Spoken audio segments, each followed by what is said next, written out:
You are standing in a kitchen you have never stood in before, across from someone you have known for less than a year. And you can feel the exact shape of the fight before it happens. Not the words, the shape. The way your chest tightens a half second before you decide to defend yourself. The way you already know how this will end, even though this person is not the person who taught you to expect it. You have had this fight before, not this version of it, this fight. Different kitchen, different face across the table, same collapse, rewind 2 years, different apartment, different partner, a fight about something that, on paper, has nothing to do with tonight. And yet if you laid the two arguments side by side, stripped out the names and the furniture, you would find the same accusation, the same defense, the same wounded silence at the end. Somewhere further back, a childhood dinner table, a different kind of silence, the same feeling underneath it. The cast keeps changing, the play does not. Most people explain this the easy way: bad luck, a type they keep dating, a string of difficult bosses, one after another, in an otherwise ordinary career. A friend group that always seems to need saving, or a family that always seems to be the one thing standing in the way. It is comforting to believe the problem keeps arriving from outside, that the world simply keeps handing you the same conflict in different packaging, and one day it will stop. But there is a harder question underneath the comfortable one. What if it isn't the world repeating itself? What if something in you is doing the choosing, not consciously, not on purpose, but with a kind of precision that consciousness doesn't have access to? What if the fight follows you, not because you keep meeting the same kind of person, but because some part of your own mind is built to recognize a very specific emotional key, and it turns that key the moment it finds a lock that fits? This isn't only about romantic partners. Watch it in a career. You leave one job because the manager made you feel small, unseen, constantly on the edge of being reprimanded for something you hadn't done yet. 2 years later, a different company, a different manager, the one you were assured was nothing like the last. The exact same defensiveness rises in you before the first real conflict has even happened. You are bracing for a blow that hasn't been thrown. Watch it in friendship. You keep finding yourself in the role of the one who holds everyone else together, the one who absorbs the crisis, the one whose own needs quietly stop being relevant somewhere around the third favor. Watch it in family gatherings you dread months in advance, where you walk in as a fully formed adult and walk out 20 minutes later feeling exactly as small as you did at 9. The roles repeat with an accuracy that starts to feel less like coincidence and more like design, the one who is always about to be abandoned, the one who is always fighting an authority that hasn't attacked them yet, the one who has to rescue, the one who is always, somehow, the target, the one whose defenses are up before there is any evidence a threat exists at all. If you have lived inside any of these roles more than once, with different people wearing the other half of the scene, you already know the sensation this video is describing. You have felt the shape before you had a name for it. Psychology does have a name for it, and the story of how that name was discovered is stranger than the concept itself usually gets credit for. In the early 1900s, a young Swiss psychiatrist working at the Burghölzli Hospital in Zurich under the direction of Eugen Bleuler ran a deceptively simple experiment. He read test subjects a list of ordinary words: table, water, mother, death, money, and asked them to respond instantly with the first word that came to mind. He timed the response, measured the hesitation, watched the hand tremble on a recording instrument, watched a perfectly composed adult freeze, stammer, or answer with something strange and evasive when a particular word landed. Most words produced clean, fast, forgettable answers. A small number did something else entirely: delay, distortion, sometimes a flush of emotion the subject couldn't explain and often couldn't even fully feel, as though the reaction belonged to someone standing just behind them. This young psychiatrist was Carl Jung. The research, first published in German and later collected in English as studies in word association, became one of the foundations of his entire career, and indirectly, one of the reasons Sigmund Freud took an interest in him at all. What Jung had found, without yet having a full theory to explain it, was that the mind is not one smooth, continuous thing responding evenly to the world. It is closer to a surface with hidden pockets underneath it, pockets of unresolved emotional charge, each one organized around a theme, each one capable of hijacking attention, memory, and reaction the instant something in the present brushes against it. The term itself predated Jung, but he developed and popularized it, the feeling-toned complex of ideas. Over time, it shortened to a single word most people now use without any idea where it came from: complex. Jung wasn't asking anyone what they believed about themselves. He was measuring reaction time to neutral words and finding that certain ones were landing on something with teeth. The subject usually had no idea a reaction had occurred until it was pointed out to them. Something in the mind was responding before the conscious self had a chance to weigh in, with a consistency that looked less like randomness and more like structure. That structure is the complex, not a demon crouched behind the eyes, not a separate personality living inside you, waiting for its turn to take the wheel, not proof that you are broken or possessed or fundamentally powerless over your own behavior. A complex, in the way Jung came to describe it, is closer to a cluster, a bundle of memory, emotion, expectation, and bodily sensation, organized around a single emotional core.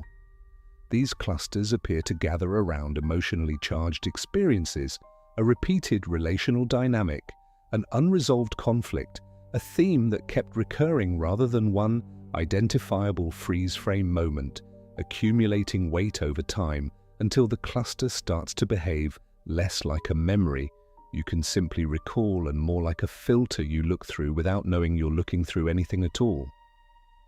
This is the part that tends to unsettle people the first time they really understand it. A complex doesn't just change how you react, it changes what you perceive. Two people can sit across the same table, hear the same sentence, and walk away having witnessed two different conversations, not because one of them is lying, but because one of them heard the sentence pass through an old wound on its way to consciousness, and the wound edited it before it ever arrived. You are not simply overreacting to what is in front of you. You are reacting with total sincerity to a version of the moment that has already been filtered and reassembled by the pattern before it reached you. The threat feels real because, in a very real sense, it's simply not located where you think it is. It's not in the kitchen tonight, it's in the constellation the kitchen accidentally activated. There is a mechanical version of this worth naming plainly, because it explains how a single old expectation can quietly help reconstruct an entire new conflict without either person intending it. An old expectation activates the belief, formed somewhere else at some other time, that this is going to end in abandonment or attack or being dismissed. That expectation starts to organize attention, and attention is a spotlight, not a camera. It does not capture everything evenly, it goes looking for what it already expects to find. Ambiguous behavior gets interpreted in whatever direction confirms the expectation fastest.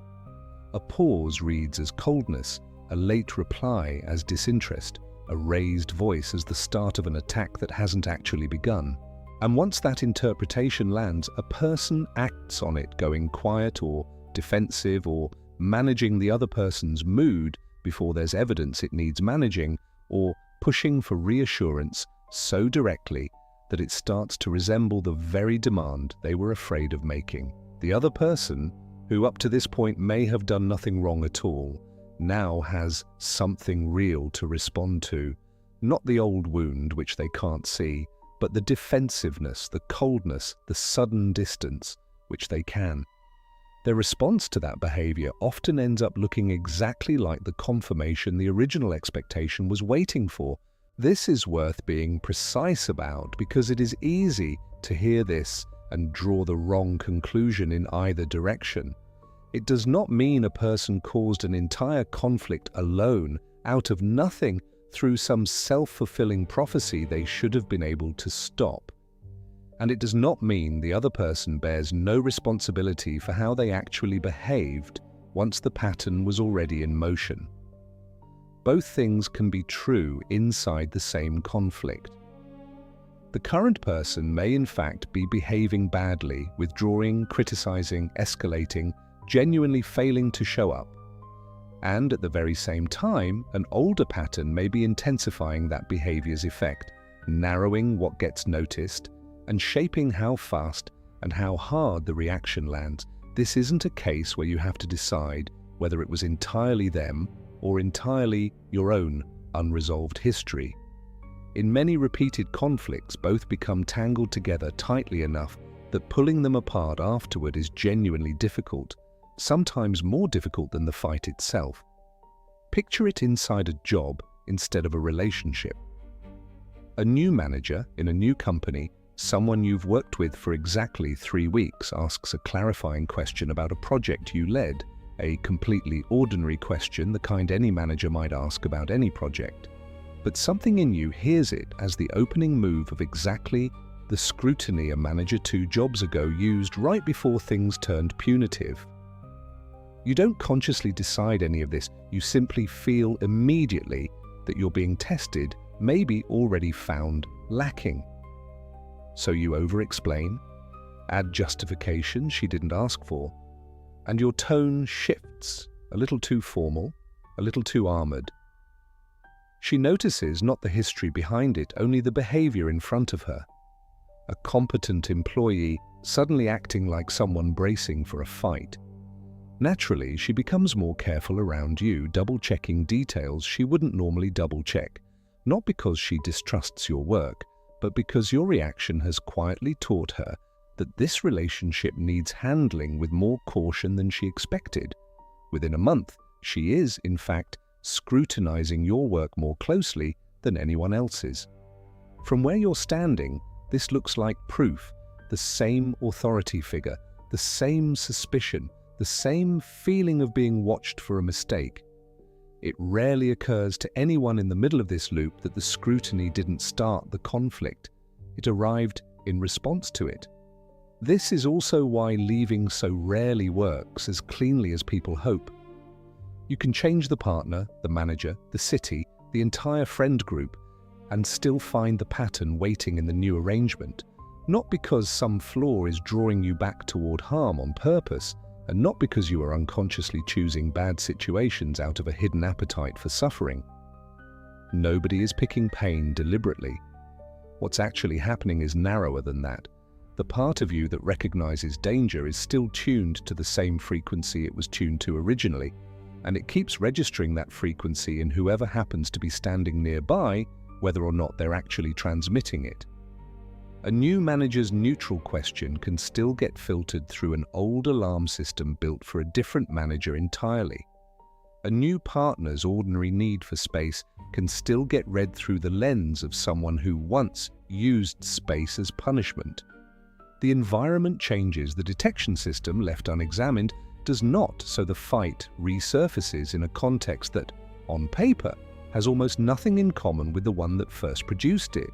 Because what's repeating was never really about the specific people at all. It was about a signal, and the signal doesn't check whether the room is new before it responds to what it thinks it recognizes. Jung put this more bluntly than most psychologists of his era were willing to. Everyone knows nowadays that people have complexes, he wrote, but what is far more important and far less comfortable is that complexes can have us. For the length of the activation, the pattern may strongly organize what gets perceived, what gets expected, and which responses even feel available, narrowing the field until the self that believes it is calmly assessing a new relationship, a new job, a new room, is in fact running something closer to an old program with a new face pasted over it. Here is where the story usually gets simplified into something falsely comforting. Understanding this intellectually does not automatically dissolve it. There are at least 3 different things happening here, and collapsing them into one is where most people get stuck. Naming the pattern, being able to say, calmly, in hindsight, that was the old shape again, is the easiest of the 3 and the least useful on its own. Noticing the activation while it's actually happening in the middle of the tightening chest and the preemptive defense is considerably harder, because by the time you've recognized it, the body has often already started acting on it. And there is a third, harder task still, tolerating the uncertainty of not yet knowing whether this moment is a repetition or something genuinely new, long enough to let the present person actually show you which one it is, instead of deciding in advance and reacting to your own decision. You cannot simply learn the word complex, recognize the pattern in your last 3 relationships, and expect the activation to stop showing up in your body the next time someone you care about goes quiet in a way that reminds you, on some pre-verbal level, of being left. Insight and freedom are not the same event. The complex doesn't negotiate with your best explanations of it. It operates faster than that layer of the mind, and it may once have served an adaptive or protective function, some earlier version of you needing exactly this kind of fast, unthinking response to survive something that felt unbearable at the time. It is not trying to ruin your life. It's still, in its own outdated way, defending against a danger that may no longer be present in the same form. This is also where the idea needs a hard boundary, because it is exactly the kind of concept that gets abused the moment it becomes popular. Not every repeated conflict is a complex quietly rerunning itself. Sometimes you keep having the same fight with different partners because you keep choosing partners who behave the same way, and the common denominator genuinely is their behavior, not some hidden architecture in you waiting to be triggered. Sometimes a boss really is the problem, twice in a row, through nothing more mysterious than an industry that produces a certain kind of manager. Real harm exists. Real incompatibility exists. Real bad luck, statistically, exists, turning every difficult pattern into evidence of your own unresolved psychology can become its own kind of trap, a way of taking responsibility for things that were never yours to carry. Or worse, a way of talking yourself out of leaving a situation that genuinely deserves to be left. The complex explains a pattern. It is not a universal explanation for every hard thing that happens to you more than once, and treating it that way isn't insight, it's a different kind of blindness wearing insight's clothes. The more useful question, the one this idea is actually good for, isn't "was this my complex" or "was this really them?" It's narrower and more honest than that. Does the intensity of my reaction match what is actually happening in front of me right now? Or does it feel disproportionate, too fast, too certain, too familiar? In a way that suggests I'm not only responding to this moment. That mismatch, when you can catch it, is the signal, not proof, a signal. The fear arriving before the evidence, the certainty that this will end badly, forming before anyone has done anything to justify it. The overwhelming urge to rescue someone who hasn't actually asked to be rescued. These are the seams where an old pattern shows through a new situation, and they are far easier to notice in hindsight than in the moment they're happening, which is exactly why the moment they're happening is worth training yourself to watch for. There is no clean resolution offered here, because the honest version of this idea doesn't have one. You do not defeat a complex the way you solve a problem. You cannot think your way permanently out of a pattern that was built below the level thinking operates at. What becomes possible, with enough repetition of noticing it, is something smaller and slower, a widening gap between the activation and the response. The old feeling still arrives, the tightening chest, the preemptive defense, the certainty that this too will end the way it always ends. But there starts to be a half-second of space around it that wasn't there before. A half-second in which you can ask, quietly, whether this kitchen actually is the last kitchen, or whether you're standing in a room the old wound has decorated to look that way. Go back to where this started. The kitchen, the person you've known less than a year, the shape of the fight arriving before the words do. Nothing about that scene changes. The tightness in the chest is just as real. What changes is what you now know is possible to ask inside it. Is this them? Or is this the echo of someone else, wearing their face for a moment? Because the pattern found a lock it recognized. You may not get the answer in time to stop the fight. Most people don't, not at first. But the question itself is the beginning of the only kind of freedom this actually offers, not the end of the pattern, but the end of mistaking it for fate.